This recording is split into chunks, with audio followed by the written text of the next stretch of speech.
ഇടതുപക്ഷ മുന്നണി അധികാരത്തിൽ വരാൻ ആഗ്രഹിച്ചവർ പോലും മറിച്ച് ചിന്തിക്കുന്ന സാഹചര്യമെന്ന് ചാലക്കുടി UDF സ്ഥാനാർത്ഥി ബെന്നി ബെഹനാൻ. UDF മണ്ഡലത്തിൽ വലിയ ഭൂരിപക്ഷത്തോടെ വിജയിക്കുമെന്നും അദ്ദേഹം പറഞ്ഞു. ജനങ്ങൾ പോളിംഗ് ബൂത്തിലേക്ക് എത്താൻ ഇനി മണിക്കൂറുകൾ മാത്രമാണ് ഉള്ളത്. UDF സ്ഥാനാർത്ഥി ബെന്നി ബെഹനാനാണ് നമ്മോടൊപ്പം ചേരുന്നത്. എങ്ങനെയാണ് അവസാനഘട്ട പ്രതീക്ഷ? അവസാനഘട്ടം 100% പ്രതീക്ഷയോടുകൂടി ആത്മസംതൃപ്തിയോടുകൂടി ഞങ്ങൾ മുന്നോട്ട് പോവുകയാണ്. വളരെ അനുകൂലമായ ഒരു തരംഗമാണ് സത്യം പറഞ്ഞാൽ നമ്മുടെ ചാലക്കുടി നിയോജകമണ്ഡലത്തിൽ കാണാൻ കഴിയുന്നത്.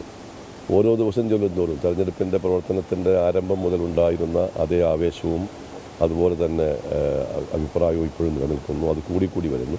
പ്രത്യേകിച്ച് കഴിഞ്ഞ 2-3 ദിവസങ്ങളായി ശ്രീ മോഡി ഉൾപ്പെടെയുള്ള വ്യക്തികൾ നടത്തിയിട്ടുള്ള പ്രസംഗങ്ങൾ, പരാമർശങ്ങളെല്ലാം കേരളത്തെ സംബന്ധിച്ചിടത്തോളം ഇവിടുത്തെ മതേതരത്വ വിശ്വാസികളുടെ മനസ്സിലേറ്റിരിക്കുന്ന മുറിവ് വളരെ വലുതാണ്. അതിൻ്റെ ഒരു പ്രതിഷേധം സ്വാഭാവികമായും ഈ തെരഞ്ഞെടുപ്പ് ഉണ്ടാകുമെന്ന് ഞാൻ സംശയമില്ല. കേരളത്തിലെ ഇടതുപക്ഷ മുന്നണി ഗവൺമെൻറ്റിൻ്റെ പൂർണ്ണമായ പരാജയം ജനങ്ങൾ വിലയിരുത്തുന്നുണ്ട്. ഈ ഗവൺമെൻറ്, ഇടതുപക്ഷ മുന്നണി ഗവൺമെൻറ് അധികാരത്തിൽ വരാൻ ആഗ്രഹിച്ച ആളുകൾ പോലും മറിച്ച് ചിന്തിക്കുന്ന ഒരു സാഹചര്യമാണ് ഇന്ന് കേരളത്തിലുള്ളത്. ഇതെല്ലാം കൂട്ടി നോക്കുമ്പോൾ വളരെ അനുകൂലമായ ഒരു സമീപന ഒരു സാഹചര്യമാണ് ഇന്നിപ്പോൾ ഞാൻ രാവിലെ തൊട്ടിറങ്ങിയതാണ്. എല്ലാ നിയമമണ്ഡലങ്ങളിലും പോകുന്നുണ്ട്, എല്ലാ പ്രദേശങ്ങളിലും പോകുന്നു, ആളുകളെ കാണുന്നു, സഹപ്രവർത്തകന്മാർ കാണുന്നു, പ്രവർത്തനങ്ങൾ വിലയിരുത്തുന്നു. അങ്ങനെ ഒരു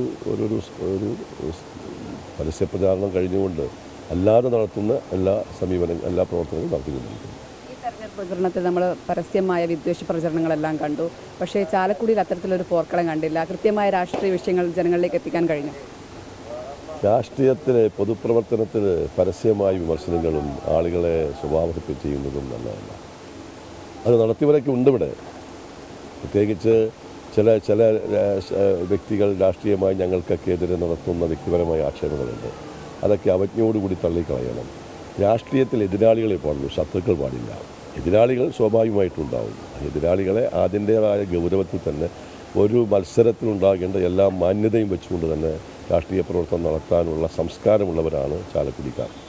ഈ പ്രദേശത്തെ ആളുകൾ, എൻ്റെ മാത്രമല്ല, ഞാൻ ഒരിക്കലും എൻ്റെ രാഷ്ട്രീയ ജീവിതത്തിൽ ഇന്ന് വരെ ഒരാളെ വ്യക്തിഹത്യ നടത്താനോ അല്ലെങ്കിൽ സ്വഭാവഹത്യ നടത്താനോ വ്യക്തിപരമായി കടന്നാക്രമിക്കാൻ തയ്യാറായിട്ടില്ല. രാഷ്ട്രീയമായി കാര്യങ്ങൾ പറയേണ്ട ഉത്തരവാദിത്തമുള്ളപ്പോൾ രാഷ്ട്രീയമായി കാര്യങ്ങൾ പറയും.